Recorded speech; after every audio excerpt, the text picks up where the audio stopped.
ከናዝሬት ደግ ሰው እንዴት ሊወጣ ይችላል ብሎ የጠየቀው ለዚህ ነው። ለምን? ናዝሬት የድሃ ሀገር ናት። ናዝሬት የድሃ ሀገር ናት።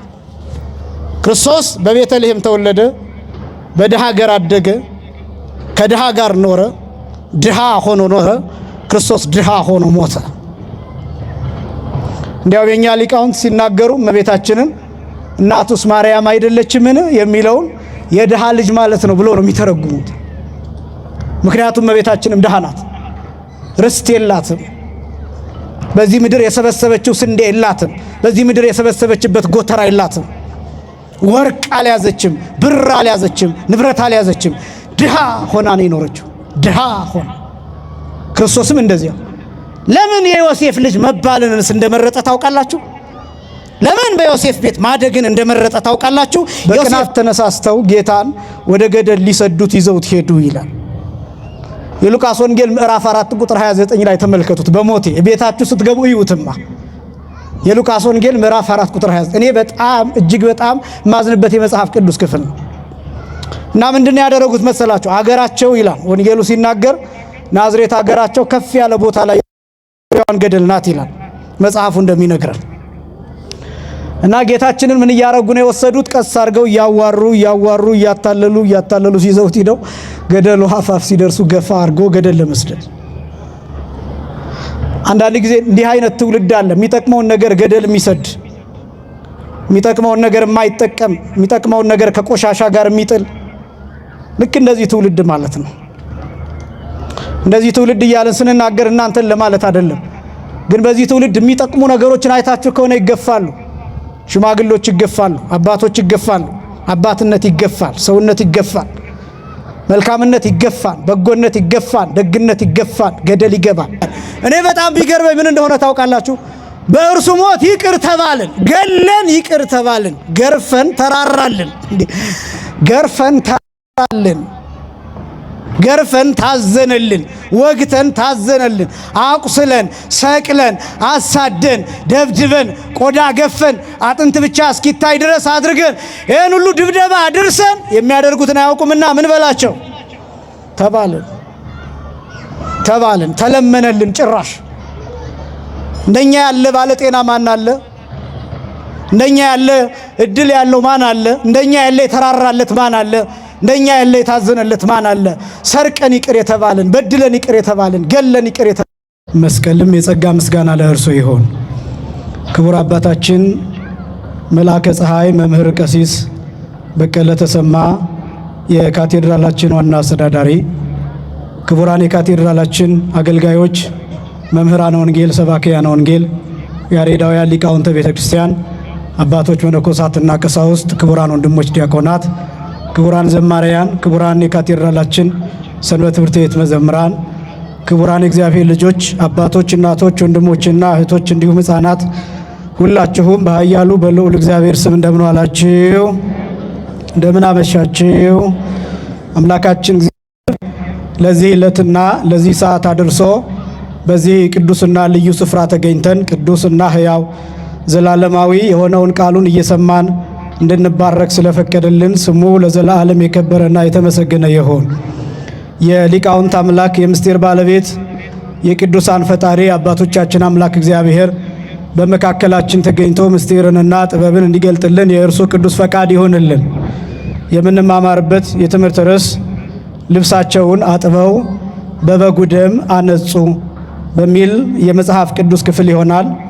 ኃይለ ቃሉ የሚገኘው ራእየ ዮሐንስ ምዕራፍ 7 ቁጥር 14 ላይ የሚገኝ ኃይለ ቃል ነው። በዚህ ርዕስ ማስተማር የወደድኩበት ምክንያት ዛሬ ዕለቱ አርብ ስለሆነ ነገረ ክርስቶስ በስፋት የሚታሰብበት የሚነገርበት በመሆኑ እሱን ሳንረሳ እንዲሆን ነው። ሁለተኛ አሁን ያለንበት ወቅት እንደሚታወቀው ዘመነ ጽጌ ነው። የፊታችን እሁድ ሊቃውንቱ ሲያመሰግኑ ከሚያድሩበት የማህሌት ክፍል አንዱ ይህንን የተመለከተ ነው። ከማህሌተ ጽጌ ያው በዚህም አጋጣሚ ማህሌት የምትቆሙ ማህሌት የምታድሩ አብራችሁ ከሊቃውንቱ ጋር ስታመሰግኑ ሊቃውንቱ የሚያመሰግኑበት የምስጋና ክፍል ከመጽሐፍ ቅዱስ ጋር የተካከለና የመጽሐፍ ቅዱስ ክፍል እንደሆነም እንድታስቡም ጭምር ነው። ዘኒ ስብሃተ ወዘኒ ማህሌተ ወይም ዘንተ ስብሃተ ወዘንተ ማህሌተ ተአምርኪ ጸገየ ወፈረየ ሊተ እንዘ ከመ እሰብህ ዳግመ እንዘ እጸውር ጸበርተ ምስለ እለ ሐጸቡ አልባሲሆሙ በደመ በግሁ ድርገተ ከውስተ ባሕረ ማህው ድንግል ክፍልኒ ቁመተ ይላል። ሲተረጎም ዘኒ ስብሃተ ወዘኒ ማህሌተ ይህንን ምስጋና ይህንን ማህሌት ተአምርኪ ጸገየ ወፈረየ ሊተ ተአምርሽ አፈራልኝ፣ ተአምርሽ ሰጠኝ፣ ተአምርሽ አስገኘልኝ ማለት ነው።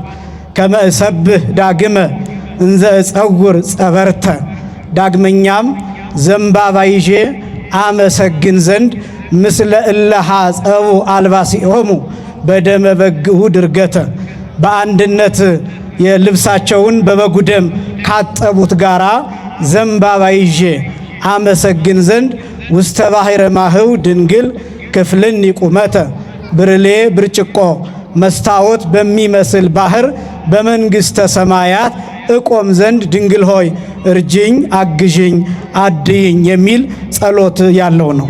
ይህም ደግሞ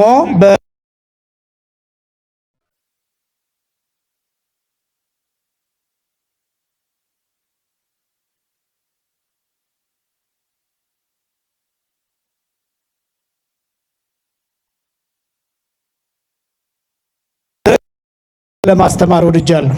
ሶስተኛም ቅድም ወንድማችን ዘማሪ ዲያቆን ዮሴፍ በዝማሬ ሲያመሰግን እንደነበረው በንጹህ ደሙ ያዳነን እያለ ሲያመሰግን ነበር። በንጹህ ደሙ እንዴት እንደዳንንና ንጹህ ደሙ ለኛ ምን እንደሚሰራ በዚህ ኃይለ ቃል እንመለከታለን። አምላካችን እግዚአብሔር ለሁላችንም ምስጢርንና ጥበብን እንዲገልጥልን የእርሱ ቅዱስ ፈቃድ ይሆንልን። ልብሳቸውን በሉ ሁላችሁም ልብሳቸውን አጥበው በበጉ ደም አነጹ። ራእየ ዮሐንስ ምዕራፍ 7 ቁጥር 14 ላይ የሚገኝ ቃል ነው። አስቀድሜ ስለ ራእየ ዮሐንስ ትንሽ ነገር ላቅርብ እንዲገባን። ራእየ ዮሐንስ በብዙ ክፍሎች በብዙ ስሞች የሚታወቅ መጽሐፍ ነው። በጣም ከባድና ከሐዲስ ኪዳን መጽሐፍት ብቻ ሳይሆን ከ80 አሐዱ ቅዱሳት መጽሐፍት ከባድና እጅግ በጣም ያልተደረሰበት የሚባለው መጽሐፍ ራእየ ዮሐንስ ነው። በብዙ ስሞች ይጠራል። የተስፋ መጽሐፍ፣ የምስጋና መጽሐፍ፣ የድል መጽሐፍ፣ የሰማይ መስኮት መጽሐፍ፣ የምስጢር መጽሐፍ እየተባለ ይጠራል። የጻፈው ወንጌላዊው ቅዱስ ዮሐንስ ነው።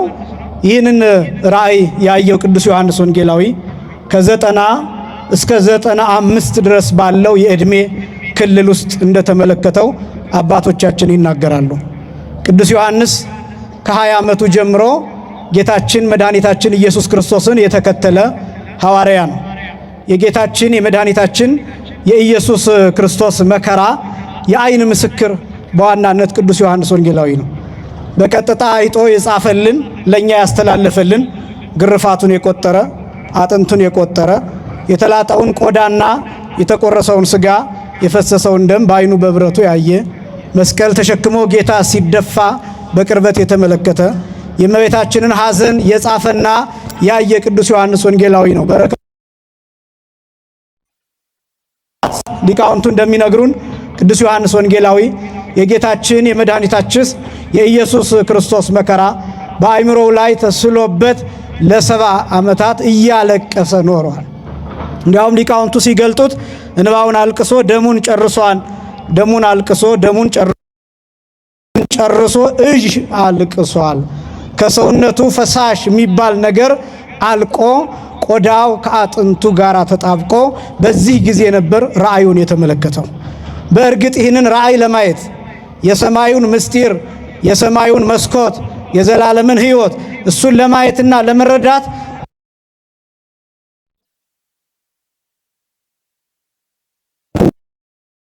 መልኩ ኖሮ ከ70 ዓመታት ፊትን ከመቋጠር ከብዙ ዘመናት በኋላ ይህንን ራእይ ተመልክቷል። ራእየ ዮሐንስ በጣም ብዙ ክፍሎች ያሉት ቢሆንም ግን ሲጠቀለል በሶስት ዋና ክፍሎች የሚከፈል ነው። የመጀመሪያው ክፍል ከምዕራፍ 1 ጀምሮ እስከ ምዕራፍ 3 ያለው ነው። ሁለተኛው ክፍል ከምዕራፍ 4 ጀምሮ እስከ ምዕራፍ 19 ድረስ ያለው ክፍል ነው። ሶስተኛው ክፍል ከምዕራፍ 20 ጀምሮ እስከ ምዕራፍ 22 ድረስ ያለው ክፍል ነው። እንግዲህ በዋናነት በሶስት ክፍሎች የሚከፈል ነው። የራእየ ዮሐንስ ሐሳብ የተመሰረተው በራእየ ዮሐንስ ምዕራፍ 5 ላይ በሚገኘው የታተመ መጽሐፍ ነው። የታተመ መጽሐፍ የተከበራችሁ ክርስቲያኖች፣ አሁን እንደው ይህንን ስናገር ብዙዎቻችሁ ጥቂቶቻችሁ ላትረዱ ትችላላችሁ፣ ብዙዎቻችሁ ደግሞ ትረዱኛላችሁ የሚል ተስፋ አለኝ። እኔ ብዙ ጊዜ ሳስተምር እጨነቃለሁ። ከበድ ሲል ምናልባት የምናልፋቸው ሰዎች ይኖራሉ የሚል ጭንቀት ይይዘኛል። ቀለል ሲል ደግሞ ብዙ የተማሩ የተመራመሩ ብዙ መጽሐፍትን ያነበቡ በመንፈሳዊነታቸው በክርስትናቸው ጠንካራ የሆኑ ሰዎች ደግሞ ይህንንማ እኔስ ቢሆን እናገረው የለም እንዴ ብለው ተስፋ ቆርጠው የሚሄዱ ሰዎች ይኖራሉና እንግዲህ ከፍ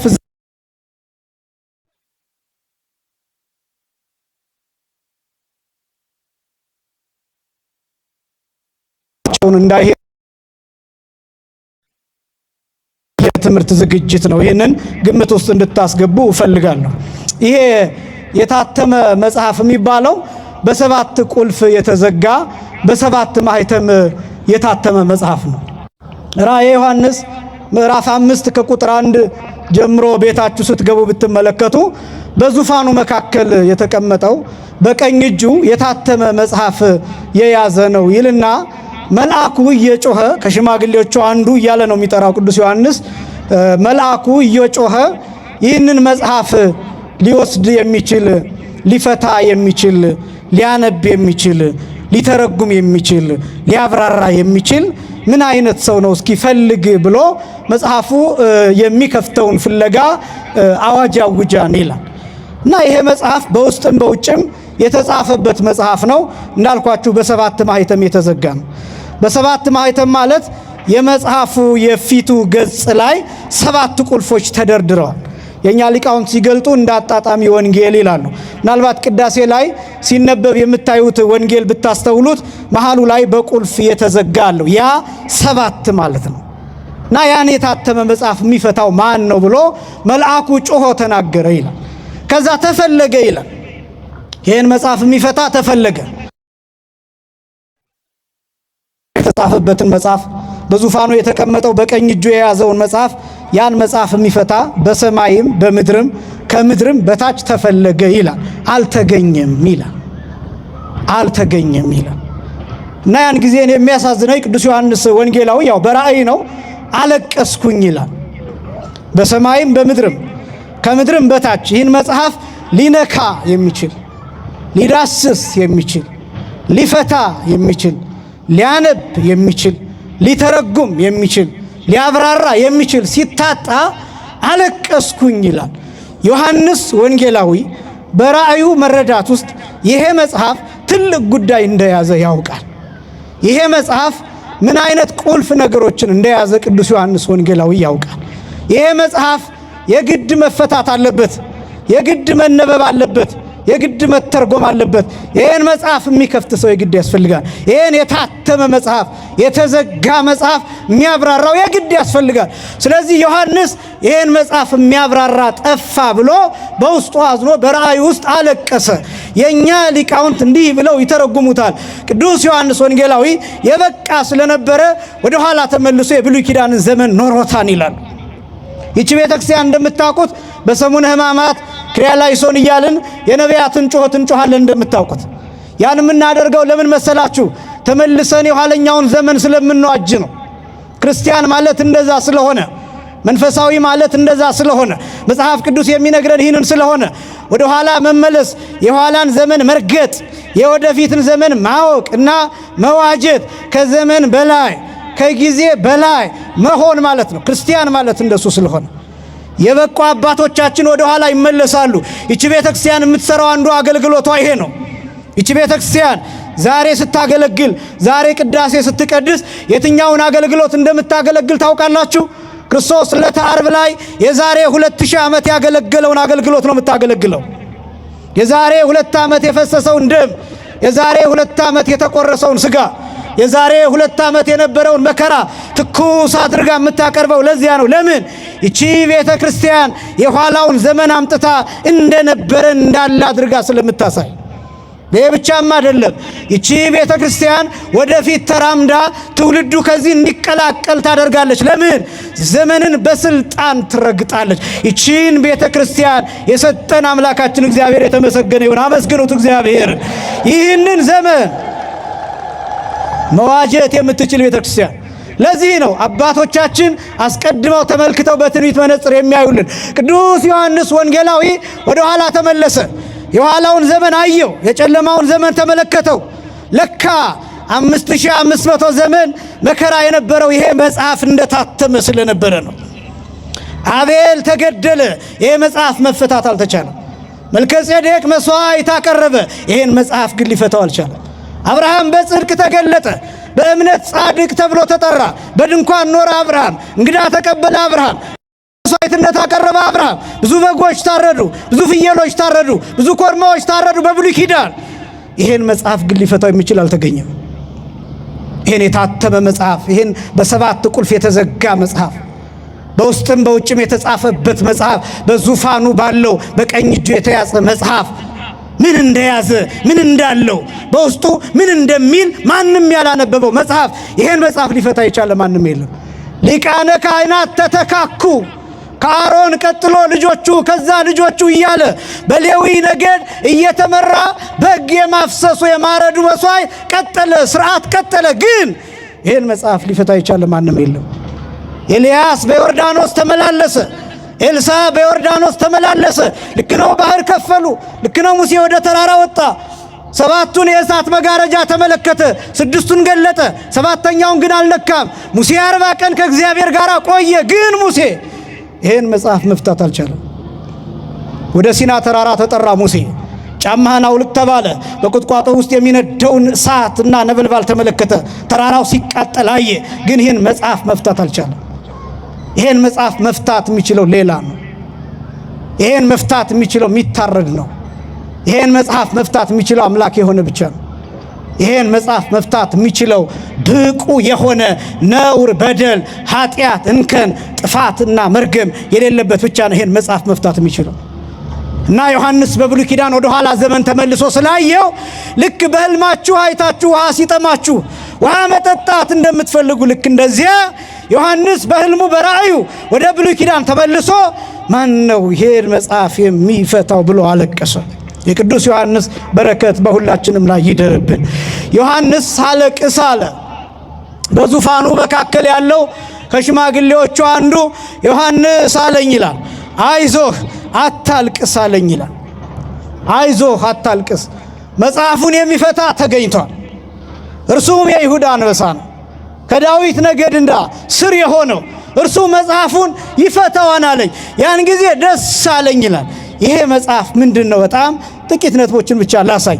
የተከበራችሁ ክርስቲያኖች፣ ይሄ መጽሐፍ ራእየ ዮሐንስ አብዛኛው ክፍል የሚመሰረትበት ነው ብያቸዋለሁ። ከምዕራፍ 5 በኋላ 7 ማህተሞች፣ እነዚህ 7ቱ ማህተሞች እያንዳንዳቸው ሲፈቱ ምን እንደሚከናወን ነው ቅዱስ ዮሐንስ በራእዩ የሚጽፍልን። የመጽሐፉ ዋና አንኳር ልብ የሚባለው ይሄ ነው፣ ወይም ሴንትራል የሚባለው ሜሴጅ የራእየ ዮሐንስ ይሄ ነው። መጽሐፉ ነው፣ የታተመ መጽሐፍ ነው።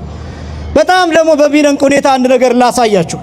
የሉቃስ ወንጌል ምዕራፍ 4 ቁጥር 16 ላይ ብትመለከቱ ጌታ ያነበበው አንድ የመጽሐፍ ክፍል አለ፣ በ7 ቁልፎች የተዘጋ፣ በ7 ማህተም የተዘጋ። ይሄ የመጽሐፍ ክፍል ትንቢተ ኢሳይያስ ምዕራፍ 61 ላይ ያለ ክፍል ነው። ይሄን ክፍል ይሄን ትንቢተ ኢሳይያስ ምዕራፍ 61 ላይ ያለውን ማንም አንብቦት አያውቅም።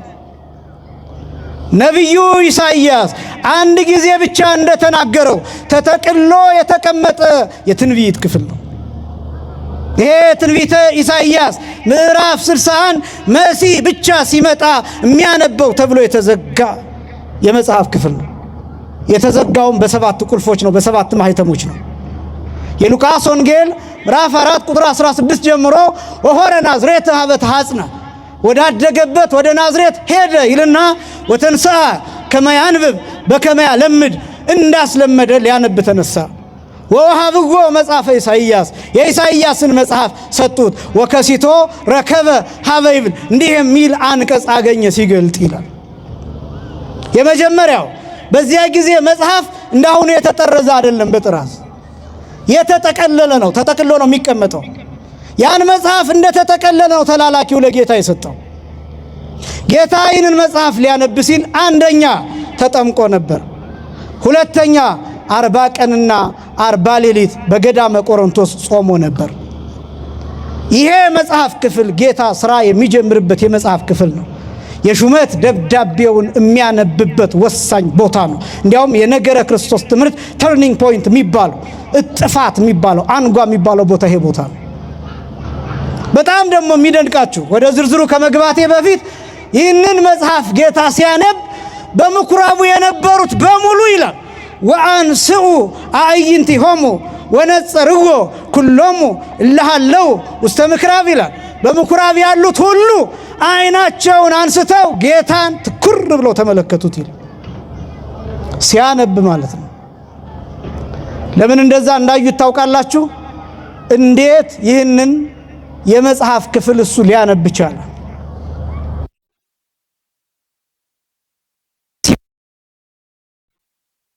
የመጽሐፍ ክፍል ነው። እርሱ ደግሞ ሎቱ ስብሐት እነሱ እንደሚያምኑት መሲህ አይደለም። አይሁዳውያን በሚያምኑት የዮሴፍ ልጅ ነው ብለው ነው የሚያምኑት። የእንጨት ጠራቢ ልጅ ነው ብለው ነው የሚያምኑት። ድሃ ነው ብለው ነው የሚያምኑት። መሲህ ነው ብለው ያምኑ። እንዴት ይህን የመጽሐፍ ክፍል ሊያነብ ቻለ? ሁላቸውም አንስተው የተገረሙበት ጌታ በዚህ ሰዓት ምን እያደረገ ነበር ቢባል ለምን እንደመጣ የሚገልጥበት ጊዜ ነው። ለምን እንደመጣ ምን ሊሰራ እንደመጣ ደግሞ ከነቢዩ ከኢሳይያስ የትንቢት ክፍል ለምን እንደመጣ መልእክቱን ዋና ነገሩን የሚያሳየው ይሄ ትንቢተ ኢሳይያስ ምዕራፍ 61 ጀምሮ ያለው የሚለው እንዲህ ነው። መንፈሰ እግዚአብሔር ዘላዕሌ ዘበእንቲአሁ ቀብአኒ በኔ ያለ ህልው ሆኖ ያለ የባሕርይ ሕይወቴ መንፈስ ቅዱስ ያዋሃደኝ ለድሆች የምስራችን እሰብካቸው ዘንድ የላከኝ የተጠቁትን ነፃ አወጣቸው ዘንድ የላከኝ ዕውራን የሆኑትን ብርሃንን እሰጣቸው ዘንድ የላከኝ የተገፉትን ሰዎች ነፃ አወጣቸው ዘንድ የላከኝ ያዘኑትን ሰዎች ደስ አሰኛቸው ዘንድ የላከኝ የቆሰሉትን ሰዎች ከቁስላቸው ፈውሳቸው ዘንድ የላከኝ የታሰሩትን ሰዎች እፈታቸው ዘንድ የላከኝ። እነዚህን ስትቆጥሯቸው 7 ናቸው። 7 ናቸው። ስንት ናቸው አልኳችሁ? 7 ናቸው። በእነዚህ በ7 ቁልፎች የተዘጋ መጽሐፍ ነው። ይሄ በ7 ማህተም የተዘጋ ይሄ 7 ቁልፍ ያለውን መጽሐፍ መፍታት ማለት እነዚህ 7 የርግማን አይነቶች እነዚህ 7 የርግማን አይነቶች 7 ቁልፎች የሰው ልጅ ቆልፈው የያዙት ሽባ ያደረጉት እነዚህ 7 ነገሮች ናቸው። 5500 ዘመን በሙሉ ለምሳሌ ድህነትን ልትወስዱ ትችላላችሁ። ድህነት ማለት የሥጋ ድህነት ማለት አይደለም። የጸጋ ድህነት፣ የልጅነት ድህነት፣ የመንፈሳዊነት ድህነት፣ የተስፋ ድህነት፣ የመመራመር ድህነት፣ የምስጢር ድህነት ያ ነው ድህነት የሚባለው። ድህነት የእንጀራ ድህነት አይደለም። የምግብ ድህነት አይደለም። የገንዘብ ድህነት፣ የቤት የመኪና የቁሳቁስ ድህነት አይደለም። የአእምሮ ድህነት፣ የአስተሳሰብ ድህነት፣ የአመለካከት ድህነት፣ የሰብዕና ድህነት በብሉይ ኪዳን ይሰቃዩ የነበረው ያ ክርስቶስ ከዚህ ነፃ ሊያወጣ ነው የመጣው። ደግሞም ክርስቶስ እንደመጣ የመጀመሪያው ያደረገው ከድሆች ጋር መሆን ነው። ለምሳሌ ወዳደገበት ወደ ናዝሬት ሄደ የሚለው የመጽሐፍ ክፍል ናዝሬት የሚለውን ሲተረጉሙ የኛ ሊቃውን ድሃ ማለት ነው። ናዝሬት ማለት ክፍልት፣ ፍልጥ፣ ህስርት ማለት ነው ብለው ይተረጉሙታል። የተለየች፣ የተጎሳቆለች፣ የተዋረደች ከተማ፣ ሶስተኛ የማህበረሰብ መደብ የሚኖርባት ማለት ነው። የመጀመሪያው የማህበረሰብ መደብ የሚባለው የመኳንንት መደብ ነው፣ የነገስታት መደብ ነው። ሁለተኛው መደብ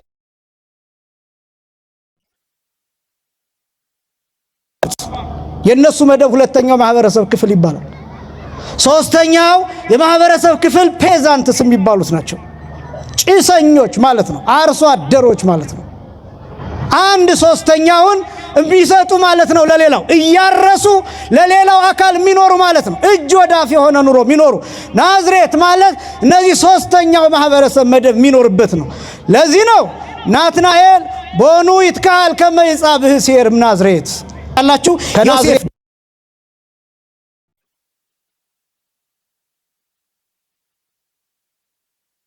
እግር ሽጦ የሚኖር ድሃ ነው ዮሴፍ። ክርስቶስ በባለጸጋ ቤት አድጎ ቢሆን ምን ይባል ነበር? እሱማ ምን ጎሎት ይባል ነበር። የፈለገውን እየበላ የፈለገውን እየጠጣ፣ ስለኛ ግን ድሆች በመንፈስ ድሆች ሆኖ ብፁዓን ናቸው ይባል ነበር። ያ እንዳይባል ክርስቶስ በድሃ ቤት አደገ፣ በድሃ ቤት ኖረ፣ ድሃ ሆኖ ሞተ ክርስቶስ። ስለዚህ ከድሃ ጋር ነው የኖረው ክርስቶስ እና ድህነት የሚባለው እሱ ነው። እነዚህ ሰባቱን ቁልፎች ፈታቸው። ከዚያስ ጌታ የተናገረውን ነገር ልንገራችሁና ወደ ርዕሴ ልምጣ። ጌታ ይህንን መጽሐፍ ካነበበ በኋላ ወወሃቦ መጽሐፈ ለላይክ ይላል፣ መጽሐፉን ለተላላኪው ሰጠው ይላል። ከዛ ሂዶ ተቀመጠ ይላል። ሁሉም አይናቸውን አንስተው ሲመለከቱት ጌታ ትኩረታቸውን ካገኘ በኋላ መናገር ጀመረ። እንዲህ አለ፣ ዮም አለ በጽሐ ቃለ ዝንቱ መጽሐፍ ወተሰልጠ ውስተ እዘኒክሙ አላቸው። እነሆ ዛሬ ማለት ነው፣ እነሆ ዛሬ የዚህ መጽሐፍ ቃል ደረሰ አላቸው። ያ የተጠቀለለው፣ ያ የታተመው፣ ያ በሰባት ቁልፍ የተዘጋው መጽሐፍ ዛሬ በጆሮ እነሆ አሁን ጆሮአችሁ ውስጥ አለ። ጌታችን መድኃኒታችን ኢየሱስ ክርስቶስ ተናገረ። ወአንከሩ ሞገሰ ቃሉ ወሳይሳ አፉሁ ይላል።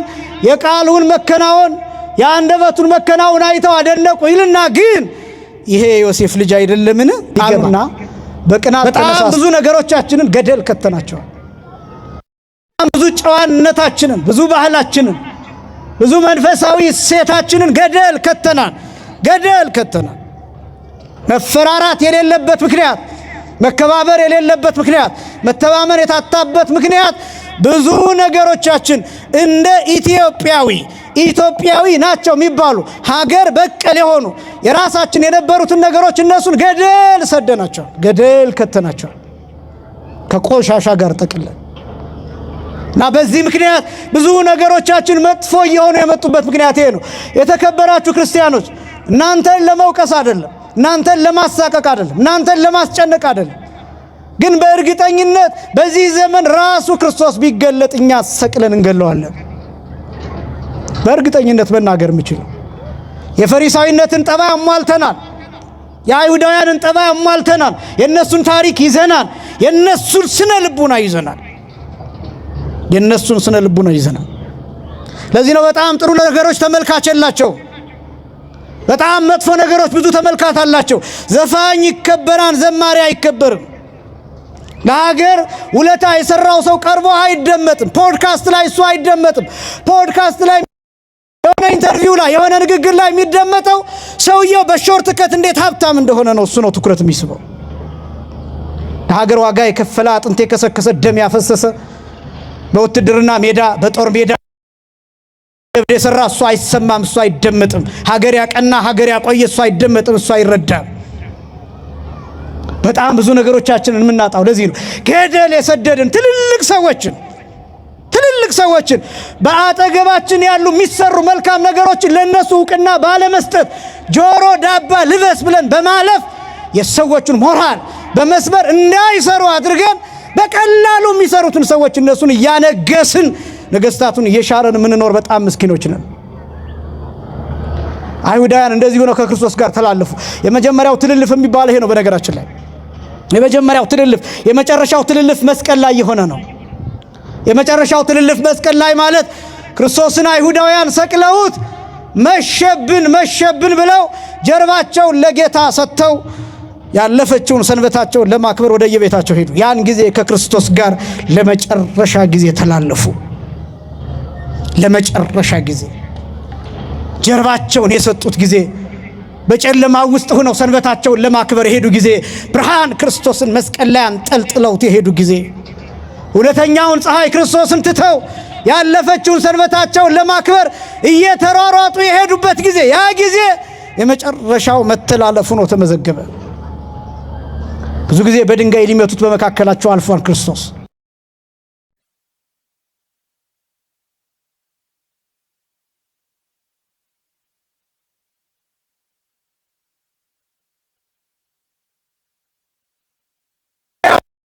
በዙፋኑ ዙሪያ የነበሩት እልፍ አእላፍ መላእክት በሙሉ በዙፋኑ ፊት ሁላቸውም ለጥ ብለው ይሰግዳሉ። ሲሰግዱ ግን ዝም ብለው አይደለም የሰገዱት፣ አንድ ነገር እየተናገሩ ነው የሰገዱት።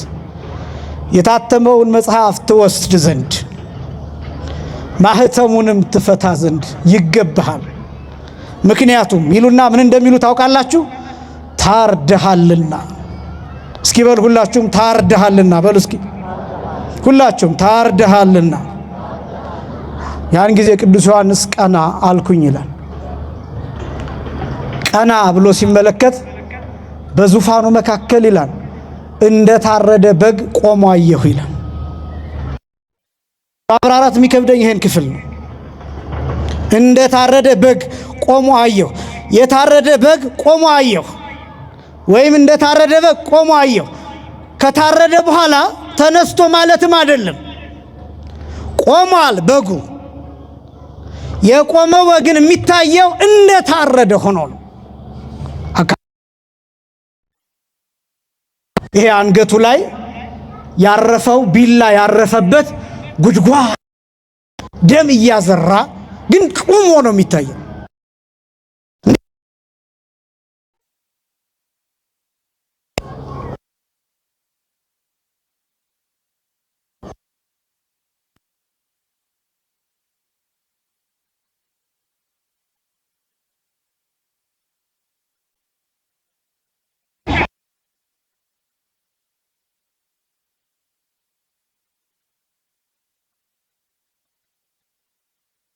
ሀያ 9 ጊዜ በግ የሚለውን በሌላው በ28ቱ ስፍራ በእንደዚህ አይነት አገላለጽ አይደለም የተጠቀመው።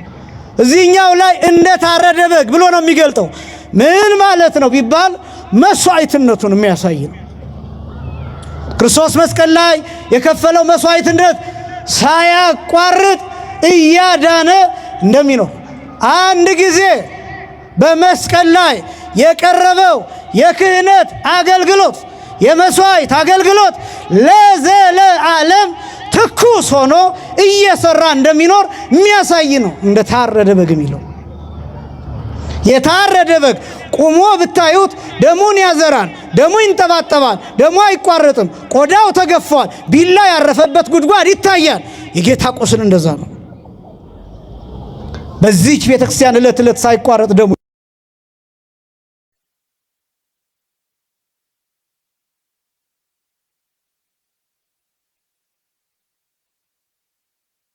ፈሰሰው ቅዱስ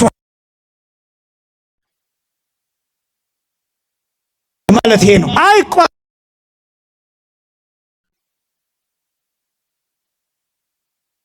ነገ ትመጣላችሁ ይሰበካል። ከነገ ወዲያስ ትልቅ ጉባኤ ስለሆነ ይሰበካል። ከዛ በኋላስ አይቋረጥም። ብትመጡም ባትመጡ ብትኖሩም ባትኖሩ አንድ ሰውም ቢኖር ወንጌል ይሰበካል።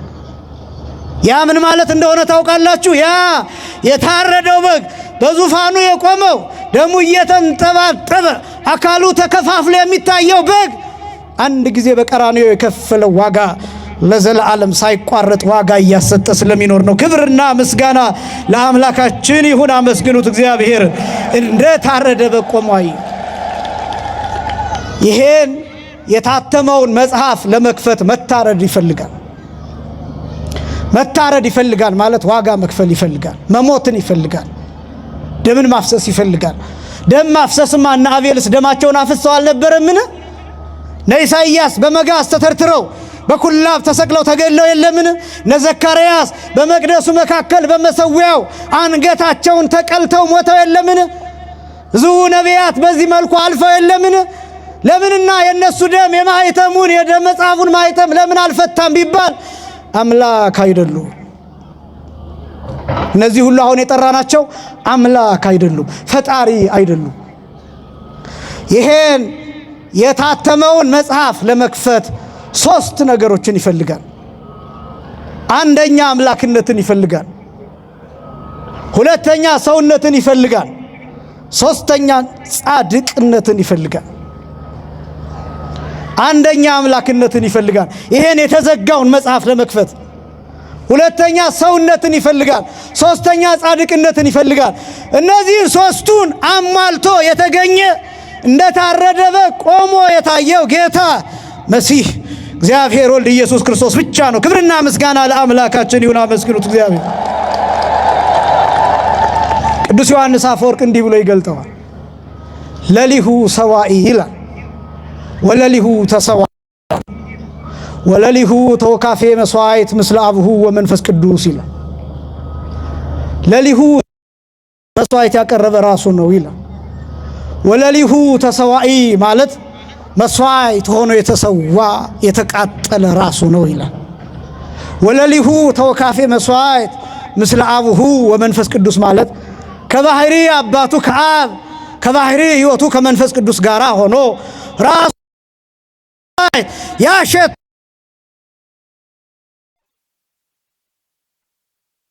ቅዱስ ጊዮርጊስ ማድረግ አይችልም። ምክንያቱም ቅዱስ ጊዮርጊስ አምላክ ይሄን እመቤታችን ማድረግ አትችልም። ማለትን ማለት ነው በመስቀል ላይ ተሰቅላ ዓለምን ማዳን አትችልም። ለምን? እመቤታችን ወላዲት ምን አይደለችም፣ አምላክ አይደለችም። ፍጡራን ሁሉ የሚጎላቸው ይሄን የተዘጋ የታተመ የተቆለፈ መጽሐፍ መፍታት የሚችለው የታረደው በግ ብቻ ነው። ለዚህ ነው ባለ ራእዩ ታርደሃልና ሲሉት የሰማው። ለዚህ ነው። ስለዚህ ይገባሃል፣ ማኅተሙን ትፈታው ዘንድ ይገባሃል። በውስጥም በውጭም የተጻፈውን ታነበው ዘንድ ትተረጉመው ዘንድ ታብራራው ዘንድ ይገባሃል። ለምን? ታርደሃልና ብለው በዙሪያው በዙፋኑ ዙሪያ እንደ ሻሽ ሲነጠፉ እንደ ቅጠል ሲረግፉ አየኋል። ከዛ ማኅተሞቹ መፈታት ጀመሩ። አንደኛ ማኅተም፣ ሁለተኛ ማኅተም፣ ሶስተኛ፣ አራተኛ፣ አምስተኛ፣ ስድስተኛ፣ ሰባተኛ ማኅተም። እነዚህ 7ቱ ማኅተሞች እየተፈቱ እስከ ምዕራፍ 8 ድረስ ይቀጥላሉ። ራእየ ዮሐንስ እስከ ምዕራፍ 8። እኔ የማሳያችሁ በርዕስነት ያነሳሁት 6ኛው ማኅተም ላይ ያለውን ነው የማሳያችሁ። በነገራችን ላይ በጣም ረቂቅ የሆነ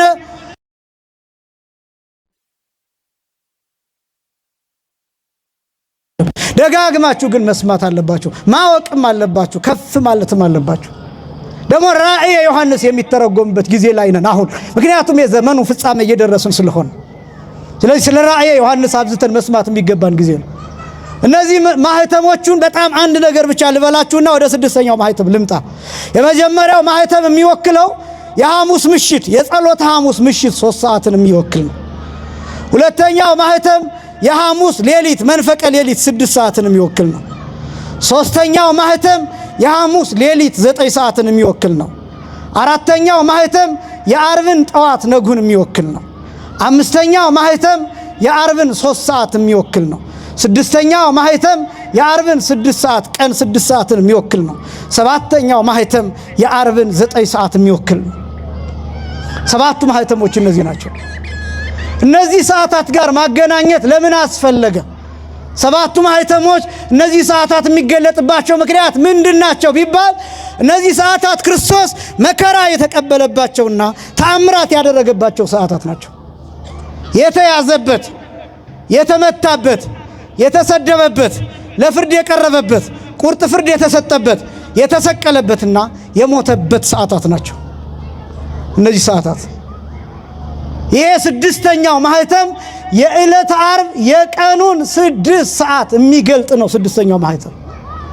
7ኛው ማኅተም የዓርብን የቀኑን 9 ሰዓት ምዕራፍ 8 ላይ ብታዩት ማኅተሙ ሲፈታ ይላል ወኮነ አርምሞ ይላል እስከ መንፈቀ ሰዓት ይላል። ለግማሽ ሰዓት ዝምታ ሆነ ይላል። ክርስቶስ የሞተበት ሰዓት ነው። ይሄ ጸጥ አለ ነው የሚለው 30 ደቂቃ ነው የሚለው ባለ ራእዩ ዮሐንስ። ለ30 ደቂቃ ዓለም ላይ ዝምታ ሆነ ነው። እና ይሄ ዝምታ ምን እንደሚያሳይ ታውቃላችሁ? የጌታ ነፍስ ከስጋው በስልጣኑ የተለየችበት ሰዓት ነው ዝም። ከዛ ደም እና ውሃ ከጎን የወጣበት ሰዓት ነው ዝምታ የሆነበት ሰዓት። ከዛ ያ ሰዓት እኔና እናንተ እንደገና የተሰራንበት እንደገና የተፈጠርንበት የተወለድንበት ሰዓት ነበር። ያ ሰዓት ዝም፣ በመለኮቱ ንቁህ በስጋው ደግሞ ምጉት የሆነበት ሰዓት ነው ያ ሰዓት የዝምታ ሰዓት። እና የዓርብ 9 ሰዓት ነው የመጨረሻው ማህተም። ይሄኛው ደግሞ ራእየ ዮሐንስ ምዕራፍ 6 ከቁጥር 10 ጀምሮ ስትመለከቱ 6ኛው ማህተም ሲፈታ ይላል ፀሐይ እንደ ጥቁር ማቅ ጥቁር ሆነ ይላል። ጨረቃ ደም ሆነ፣ ከዋክብት ረገፉ። 6ኛው ማህተም ሲፈታ ይሄ ማለት ክርስቶስ የተሰቀለበት ሰዓት ስንት ሰዓት? 6 ሰዓት። ፀሐይ ምን ያለችበት ሰዓት? የጨለመችበት፣ ጨረቃ ደም የሆነችበት፣ ከዋክብት የረገፉበት። ወንጌል ምን ይላል? የሉቃስ ወንጌል ምዕራፍ 23 ከቁጥር 44 ጀምሮ ወቀቲሮ ጊዜ 6 ሰዓት ሞተ ፀሐይ፣ ቀትር ሲሆን 6 ሰዓት ላይ ፀሐይ ሞተ። ዓርብ 6ኛው ማህተም የተፈታበት ሰዓት ያ የታተመው መጽሐፍ። ከዛ ይሄን ተከትሎ ምን ሆነ? ምን ተከናወነ? 6ኛው ማህተም ላይ ራእየ ዮሐንስ ምዕራፍ 7 ከቁጥር 10 ጀምሮ ስትመለከቱ እንዲህ የሚል ቃል እናገኛለን። ብዙ ነጭ የለበሱ ያያል ቅዱስ ዮሐንስ በራእዩ 6ኛው ማህተም ሲፈታ ያየው ማለት ነው። እና ብዙ ነጭ የለበሱ ከወገን ከነገድ ከህዝብ ከአሕዛብ ከብሔር ከቋንቋ የተዋጁ ዘንባባ የያዙ በበጉ ፊት ማዳን ነው እያሉ የሚያመሰግኑ በጣም ብዙ ቁጥራቸው የማይታወቁ ነጭ የለበሱ ሰዎችን ቅዱስ ዮሐንስ በራእዩ ይመለከታል። 6ኛው ማህተም ሲፈታ ፀሐይ ከጨለመ በኋላ፣ ጨረቃ ደም ከሆነ በኋላ፣ ከዋክብት ከረገፉ በኋላ፣ እነዚህን ክስተቶች ከተመለከተ በኋላ በሰማይ ይህን ያያል ዮሐንስ። እና ቅዱስ ዮሐንስ ከሽማግሎቹ አንዱ ዮሐንስ እነዚህን ሰዎች ታያቸዋለህ ወይ አለኝ። አሁን ጌታዬ አያቸዋለሁ አልኩት። እነዚህ ከወዴት የመጡ ይመስልሃል አለኝ ይላል ዮሐንስ። ጌታዬ አንተ ታውቃለህ እንጂ እኔ ምን አውቃለሁ አልኩት ይላል። ከዛ 2 ነገሮችን ነገረኝ ይላል። ስንት ነገሮችን? 2። የመጀመሪያው እነዚህ ከታላቁ መከራ የመጡ ናቸው። ከየትኛው መከራ? ከታላቁ መከራ የመጡ ናቸው። አሁን የታላቁ መከራ የሚለው በጣም ብዙ ትርጉም አለው። የሰማዕታትን መከራ፣ የቤተክርስቲያንን መከራ፣ አሁን ያለንበትን መከራ ጭምር ያሳያል። ግን ታላቁ መከራ የሚባለው በዋናነት የጌታ መከራ ነው፣ የጌታ መስቀል ነው፣ የጌታ ስቅለት ነው፣ የጌታ ሞት ነው። ትልቅ መከራ የሚባለው አስቀድሜ እንደገለጥኩት ፀሐይ የጨለመችበት፣ ጨረቃ ደም የሆነችበት፣ ከዋክብት የረገፉበት፣ 6666 ጊዜ የተገረፈበት የስቅለት እንደነገርኳችሁ የምታስታውሱ ከሆነ 19125 የመከራ አይነት የተቀበለበት 19125 ብር አይደለም የነገርኳችሁ፣ ገንዘብ አይደለም፣ ደሞዝ አይደለም የነገርኳችሁ፣ የመከራ ቁጥር 19125። እያንዳንዱ መከራ ለየብቻ ተቆጥሮ የብቻ ተቆጥሮ መስቀል ተሸክሞ የወደቀበት የብቻው ተቆጥሮ መሬት ለመሬት የተጎተተበት የብቻው ተቆጥሮ እኛ ያልሰማነው እኛ ያላየነው መጽሐፍት ላይ ያልተጻፉ እነዚህን ደግሞ ስትቆጥሯቸው እጅግ ብዙ ነው። ለኛ አይምሮ እንዲመጥን ተብሎ ለኛ ጆሮ እንዲበቃ ተብሎ ግን እኛን ከእንቅልፍ እንዲቀሰቅሰን ተብሎ የተጻፈው ግን 19125 ነው ይላል ድርሳነ ማሕየዊ። ያ ነው ታላቅ መከራ የሚባለው። አምላክ የተሰቃየበት፣ ንጹህ የተሰቃየበት፣ ጻድቅ የተገደለበት፣ መሬት ለመሬት የተጎተተበት፣ ፍርድ የተዛባበት፣ ዓለም አምላኳን የጠላችበት፣ አምላክ ፈጣሪዋን ያሳደደችበት ዓለም ያ ክፋት የሰው ልጅ የጭካኔ ጥግ የታየበት፣ የሰው ልጅ የክፋት ጥግ የታየበት፣ ፍጥረታት ያዘኑበት፣ መላእክት ወርደው መስቀሉ ስር ጽዋ ደቅነው ደም የተቀበሉበት፣ እንደ ሻሽ የተነጠፉበት፣ እንደ ቅጠል የረገፉበት፣ ሚካኤል ዝም አለ፣ ገብርኤል ተደነቀ ተብሎ በቅዱስ ያሬድ የተገለጠበት ነቢያት ወደዚህ መጥተው መስቀሉ ስር የተደፉበት ያ ነው ታላቁ መከራ የሚባለው። ያ ከሐና ወደ ቀያፋ ከቀያፋ ወደ ሐና የተመላለሰበት ወደ ሄሮድስና ወደ ጲላጦስ የተመላለሰበት የሄሮድስ ጭፍሮች የዘበቱበት የነ ጢባሪዎስ ቄሳር ወታደሮች የነ ጲላጦስ ወታደሮች ያሾፉበት አምላክ መሳቂያ መሳለቂያ የሆነበት ምራቅ የተተፋበት የረከሰ የአይሁድን ምራቅ የተቀበለበት ያ ነው ታላቁ መከራ የሚባለው። ፍጹም እንከን ነው ሳይኖርበት እንደ ጥፋተኛ እንደ ወንጀል በሁለት ወንበዴዎች መካከል የተሰቀለበት 40 ዓመት ሙሉ ነፍስ እያጠፉ ደም እያፈሰሱ የኖሩ ወንበዴዎች በቀኝና በግራ ሆነው ክርስቶስ የወንበዴዎች አለቃ ተብሎ ከአመፀኞችና ከሽፍቶች ጋር የተቆጠረበት የዓለም ትልቁ ኃጢአት የዚህ ዓለም ትልቁ ወንጀል ተወዳዳሪ የማይገኝለት ወንጀል። እኔን ብትሰቅሉኝ ብትገርፉኝ ጥቂት ጥፋት ይኖርብኛል፣ ጥቂት ነገር ይኖርብኛል። ምናልባት በተከሰስኩበት ንጹህ እንኳን ቢሆን ለኃጢአት ግን አለብኝ። ምናልባት ሰዎችን ሁሉ እየዞርን ብናይ እግዚአብሔር የሚያውቀው ጥቂት ኃጢአት ይኖራቸው ይሆናል።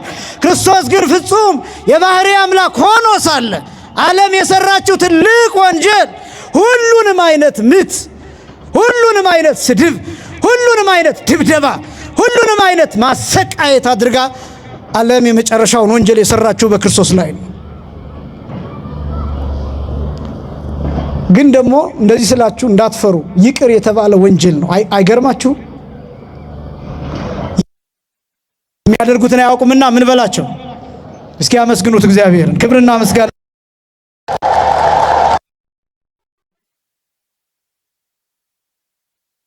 ጢሞቴዎስ በጻፈለት ሶበ እንዘጽ ተሳሃለነ በሞ ክፉዎች ስንሆን ጠላቶቹ ስንሆን ይቅር አለን ይላል። እኔ በጣም ቢገርም ይገባችኋል። ይሄ ግርፋት ይገባችኋል። ይሄ ርህራሄስ ይገባችኋል። ይሄ ቸርነት ይገባችኋል። ይሄ ውለታ ይገባችኋል። አያንከራትትም። ዓለምን አስትቶ በባዶ እግር አያስኬድም።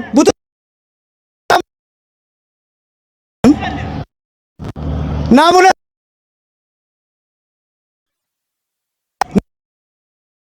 ይሄ መከራ በአይምሯቸው ሆኖ ሰውነታቸውን እያደቀ ለዚህ ነው ጦር ተክለው ሳይንቀሳቀሱ ለዓመታት ይጸልዩ የነበረው።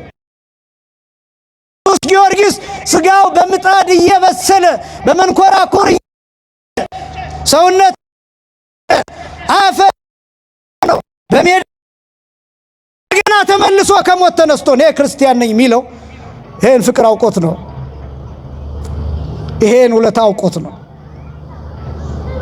በጣም ብዙዎቻችን ይህንን ለማወቅ ገና ነን፣ ለመስማት ራሱ ገና ነን። ነገረ ክርስቶስን ማስተማር ራሱ ከባድ አይደለም? ከባድ እኮ ነው። ረጅም ሰዓት ነገረ ክርስቶስን ማስተማር ከባድ ነው። ብዙ ሰው የሚያስቅ ነገር ይፈልጋል፣ በየመሃሉ ቀልድ ይፈልጋል። የራሱን ህይወት በየጓዳው በየጎድጓዳው በየትዳሩ እየገባን እንድንነግረው ይፈልጋል። የሽንኩርትና የዘይት ጉዳይ የኑሮውን ውድነት እያነሳ እንድናጽናናው ይፈልጋል። ወዳጄ ከጌታ መከራ በላይ መጽናኛ ምን ትፈልጋላችሁ? ከመስቀል በላይ መጽናኛ፣ ክርስቶስ ካደረገልን ኃይል ከሰጠን ጸጋ በላይ መጽናኛ ምን ትፈልጋላችሁ? አልገባችሁም እንጂ የጌታን መከራ እየነገርን እያሰቃየናችሁ ለጥቂት ደቂቃም ቢሆን ስትሄዱ የጌታን መካብራ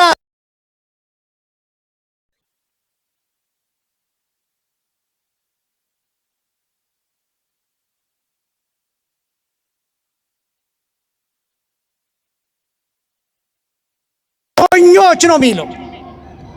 እናንተ ሞኞች፣ አዚም ያደረገባችሁ ማን ነው? እነሆ ክርስቶስ በዓይናችሁ ፊት እንደተሰቀለ ሆኖ ተስሎ ነበር። ለእውነት እንዳትታዘዙ አዚም ያደረገባችሁ ማን ነው? ብዙ ሰው ከክርስቶስ ትምህርት ወጥቶ ሌላ መስማት የሚፈልገው መጨነቅ ስለማይፈልግ ነው። መጨነቅ ስለማይፈልግ ነው። ምን ነግራችሁ ግን እውነት በስጋ እንድትጨነቁ አይደለም፣ እንድታስቡት ነው። ቁስሉ ያሳርፋል። የቁስሉ መዓዛ እንዲሸታችሁ። የጌታን ቁስል ስንናገር እንደ ሌላ ሰው ቁስል የሚሸት የሚከረፋ አይደለም፣ የሚፈውስ ቁስል ነው። የሚሸት መዓዛ፣ የዘላለም ሕይወትን የሚሰጥ መዓዛ የሚፈስበት ቁስል ነው። ፍቅር የሚፈስበት፣ ብርሃን የሚወጣበት፣ የሚጎርፍበት ቁስል ነው። ወዳጆቼ የተወለድንበት ቁስል ነው። እሱ ነው ታላቁ መከራ የሚባለው። ነቢዩ ኢሳይያስ ሲናገር ወበቁስለ ዚአሁ ኀዮነ ይላል። በእርሱ ቁስል እኛ ምን አለን? ተፈወስን። እናንተ ብዙ ጊዜ የሰማችሁት ቃል ይሄ ነው። ትክክለኛውን ትርጉም ግን ልንገራችሁ። ወበቁስለ ዚአሁ ኀዮነ ማለት በእርሱ ቁስል ሕይወት አገኘን ማለት ነው። መፈወስ ለጊዜው ነው። ለምን ከእርሱ ቁስል ሕይወት አገኘን እንደተባለ ታውቃላችሁ? ልክ ክርስቶስ ጎኑ ሲወጋ ከጉድጓዱ እኛ ተወለድን። ክርስቶስ ሞትኛ ተወለድን። ከጌታ ሞትኛ ሕይወት አገኘን። ሁልጊዜ ላለው ነገር ኃይል ይገኛል። እነዚህ ፓውዛዎች የደመቁት ጨለማ ስለሆነ ነው። ቀን ላይ እነዚህን ፓውዛዎች ብታበሯቸው ትርጉም የላቸው። ትንሣኤ ከሞት ነው የሚወለደው። ትንሣኤ ከመቃብር ነው የሚወለደው። በቃ እንደዛ ነው። ከደካማ ነገር ክርስቶስ ደከመ። ከዚያም አልፎ በስጋ ምን ሆነ? ሞተ። ከሞቱስ ደምና ውሃ ወጣ። ከደምና ከውሃውስ እኛ ተወለድን፣ ሕይወት አገኘ። ከታላቁ መከራ የመጡ ናቸው ማለት ይሄ ነው። ሁለተኛው የመጀመሪያው ከታላቁ መከራ የመጡ ናቸው ካለው በኋላ ሁለተኛ ልብሳቸውን አጥበው በበጉ ደም ያነጹ ናቸው። እስኪ በሉ ልብሳቸውን በሉ አጥበው በበጉ ደም ያነጹ ናቸው። ምናቸውን አጥበው በምኑ ያነጹ ናቸው? በበጉ ደም ያነጹ ናቸው። የመጀመሪያው ማጠብ ይቀድማል፣ ከዛ ቀጥሎ ማንጻት ይቀድማል። ልብሳቸው በበጉ ደም አይደለም የታጠበው፣ የነጻው ነው ልብሳቸው። በደንብ ለይታችሁ ስሙ። የመጀመሪያው ማጠብ ነው። ከዛ ቀጥሎ ደግሞ በበጉ ደም ማንጻት ነው፣ ነጭ ማድረግ ነው። እነዚህ ልብሳቸውን አጥበው በበጉ ደም ነጭ ያደረጉት እነማን ናቸው ሲባል የመጀመሪያው ከሐዋርያት ጀምሮ ያሉ በክርስቶስ ደም የተዋጁ በሰማዕትነት ያለፉ በዓለመ ነፍስ ያሉ ነጭ ልብስ የተሰጣቸው እነዚያ ናቸው። የመጀመሪያው ልብሳቸውን አጥበው በበጉ ደም ያነጹ የተባሉት እነሱ ናቸው። እና የበጉ ደም እንዴት ነጭ ሊያደርግ ይችላል? አሁን ደም ይህንን ነጭ ካባ ቢነካው ይቆሽሻል እንጂ ነጭ አያረገው፣ ነጭነቱን ያጠፋ። ቀይ ቀለም ውስጥ ብነክረው፣ ደም ውስጥ ብነክረው ይሄ ካባ ቀይ ይሆናል እንጂ ነጭ አይሆን፣ እንዲያውም ነጭነቱን ያጣል። የበጉ ደም ግን ያነጻል። ለምን እንደሚያነጻ ታውቃላችሁ? የበጉ ደም ደሙ የአምላክ ደም ስለሆነ መለኮት የተዋሃደው ደም ስለሆነ የፍጡር ደም ስላልሆነ ፈጣሪ አምላክ ስለሆነ እንደ አቤል አይነት ደም አይደለ፣ እንደነ ኢሳይያስ አይደለ፣ የአምላክነት ደም ስለሆነ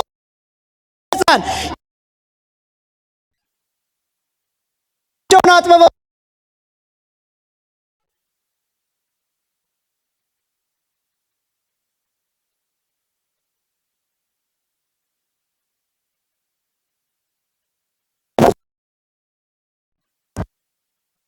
ያመኑ ማለትን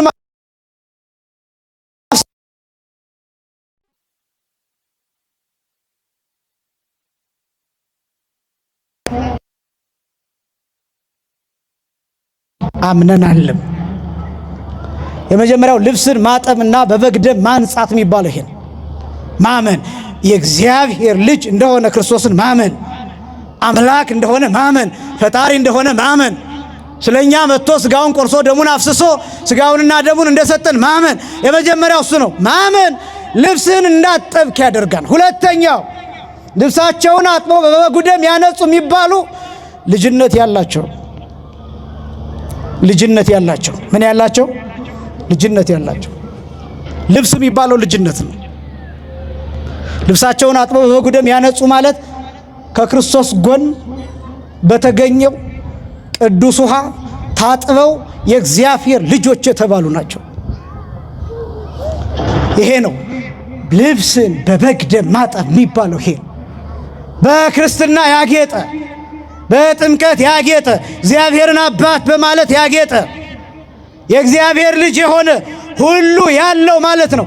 ልጅነት ማለት እሱ ነው። ልብስን አጥቦ በበግ ደም ማንጻት። የመጀመሪያው ማመን፣ ሁለተኛው መጠመቅ፣ ሶስተኛው በክርስቲያናዊ ምግባር ማጌጥ። እስኪ በሉ በክርስቲያናዊ ምግባር በሉ ማጌጥ። ሶስተኛው እሱ ነው። ልብስን በበጉ ደም ምን ማለት ማንጻት። ልብስን ማጠብ፣ ከዛ በበጉ ደም ማንጻት፣ ነጭ ማድረግ። ክርስቲያናዊ ስነ ምግባር ማለት ክርስቲያን ሆኖ ሃይማኖት ኖሮት ሃይማኖቴ ብቻ ያድነኛን እያለ የሚኖር ሳይሆን በጾምና በጸሎት ያጌጠ፣ በትህትና ያጌጠ፣ በየዋህነት ያጌጠ፣ በሰላም ያጌጠ፣ በፍቅር ያጌጠ፣ ቅንነት ያለው፣ ምህረት ያለው፣ ርኅራሄ ያለው፣ ወዳጅነት ያለው፣ ታማኝ የሆነ መልካም የሆነ ተንኮለኛ ያልሆነ ክፉ ያልሆነ። ይሄ ነው ልብሱን ነጭ ያደረገ ማለት። በዚህ ዘመን ከብዙ ነገር ተራቁተና እንደምታውቁት ከብዙ ነገር ያው ክርስትናው ኦርቶዶክስ በመሆኔ እኮራለሁ፣ ኦርቶዶክስ የሆንኩት ተመርጬ ነው፣ ኦርቶዶክስ እንቁ ሃይማኖት ናት የሚሉ ፉከራዎች ሊኖሩ ይችላሉ። ይህንን እየተቃወምኩ አይደለም። እውነተኛ ኦርቶዶክስ መሆን ግን ይፈልጋል።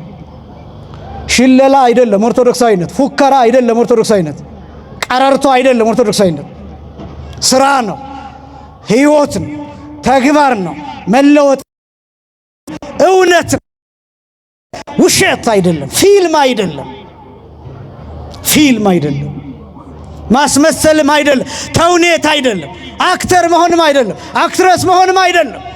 ኦርቶዶክሳዊነት ማለት የእውነት መኖር፣ ከክርስቶስ ጋር መጣበቅ ማለት ነው። እርሱ ነው የክርስትና ስራ የሚባለው። በክርስቲያናዊነት ማግኘት፣ በምግባር መዋብ፣ ነጭ ማድረግ የሚባለው እሱ ነው። በጣም ብዙዎቻችን በፉከራ ነው የምንኖረው። እናንተን ለማለት አይደለም፣ እናንተማ መታችኋል፣ መልካም። ይህን በየቲክቶኩ ያሉ ቤተክርስቲያኑን በር የማያውቁት ግን ደግሞ ስለ ቤተክርስቲያን ተቆርቋሪ መስለው የሚኖሩ በጣም ብዙዎች አሉ። የቤተ ክርስቲያኑን በር የማይነኩት መተው የማያስቀድሱ ሰዓታቱ ምን እንደሆነ የማያውቁ ማህሌት እዚህ ተቆሞ ስቡ ተብሎ ተቆሞ እዚህ ጎረቤቱ ነው። እነሱ ቲክቶክ ላይ ላይቭ ናቸው። ማህሌቱን መተው ለምን አብረው አይቆሙ? እኔ ከአቅም በላይ ሆኖባቸው ውጭ ሀገር ያሉትን አይደለም እምላችሁ፣ እነሱ በተለያየ ምክንያት ነው። ግን እዚህ ሆኖ ሰንበት ትምህርት ቤት ሳይማር የአብነት ትምህርት ቤትም ሳይማር ወደ ቤተክርስቲያንም ሳይመጣ እንዲሁ በቤተክርስቲያኗ ስም ብቻ የሚጦር የሚቀለብ በጣም ብዙ ሰው ነው። ባካችሁ ቤተክርስቲያኗን እንወቃት ወጣቶች፣ ባካችሁ ትህትና ይኑረን፣ ዕውቀትም ይኑረን፣ መረዳትም ይኑረን፣ መጽሐፍ ቅዱስንም እናንብብ፣ ቤተክርስቲያኗንም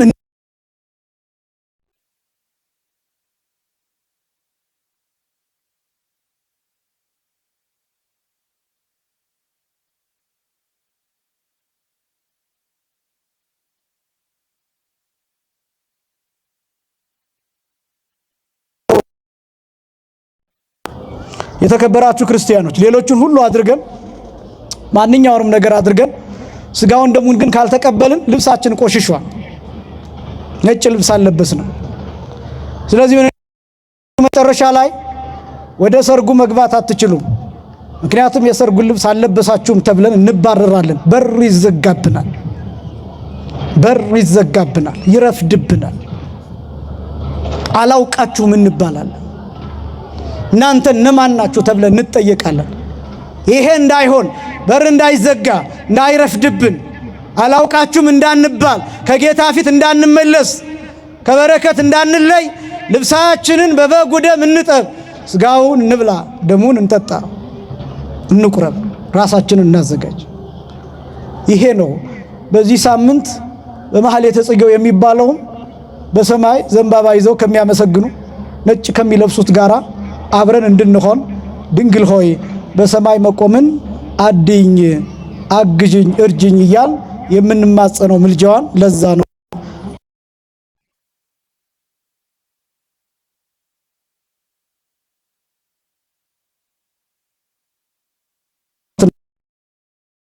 ደም አጥበው ነጭ ያደረጉ የቅዱሳን አባቶቻችን የሰማዕታት በረከት ከሁላችን ጋር ይሁን። ያስተማረን የአባቶቻችን አምላክ እግዚአብሔር የተመሰገነ